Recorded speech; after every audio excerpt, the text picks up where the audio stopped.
Hi, I'm Daniel, and I speak from experience on what works with me living with an upbringing of confusion, low self esteem, the lack of a father figure, emotional manipulation, physical and verbal bullying, and all the fear and frustration that it has caused me and left me with past legal adulthood, and a sprinkle of neglect from teachers. Talking helps when it's with the right people.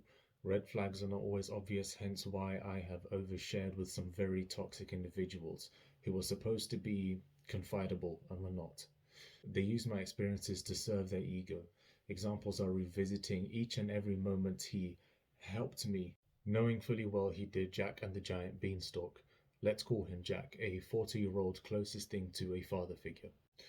My sequence of experiences led to outburst explosions and other reactions at the point of burnout.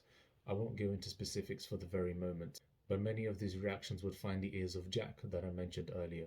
Some of these reactions were accompanied by deep feelings of shame, which this man weaponized to defend his self righteousness. I have removed him from my life.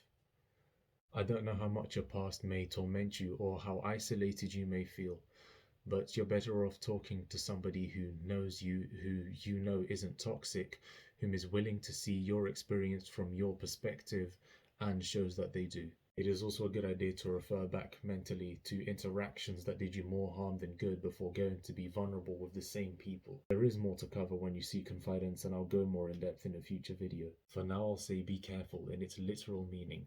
Be full of care for yourself. Cutting people off or distancing for a strict period of time or on a location-based condition, such as do they have a lot of accessibility to your presence? Do you cross paths a lot? I have been ruthless in protecting my peace, my headspace, and my soul fundamentally, but it was rarely painless. Some of these people are really close to you. Family, friends that go way back, a girlfriend or a boyfriend. It makes a lot of sense that those harming you are often close to you. They have the most access to your emotions. They live in your heart, which hence the difficulty in creating that necessary distance or going non-contact. I'm sorry this pain and healing, but it's you or them. There are those people whom you may not remove outright for formal or ethical reasons, perhaps they are family. There is leeway in family ethics when making a judgment of possible exceptions. I bear some fundamental questions in mind.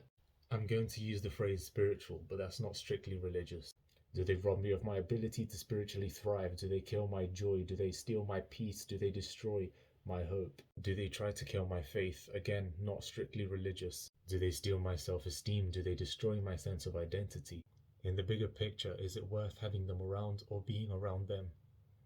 When it is critical to maintain communication, I archive the joy of his mother's life. If it's digital and in person, I might keep it to a hi and goodbye.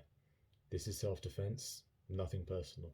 Take a break from the bitter and the cold and the nasty daily. Make it a routine to go someplace, do something, or be with someone to forget everything you have to deal with on a daily basis. Definitely nature walks or walks in the park will help you to de-stress and get that sense of liberation as crisp, clean air sways the tall grass, bristles the leaves high above, and breezes through your senses, sweeping them off their feet.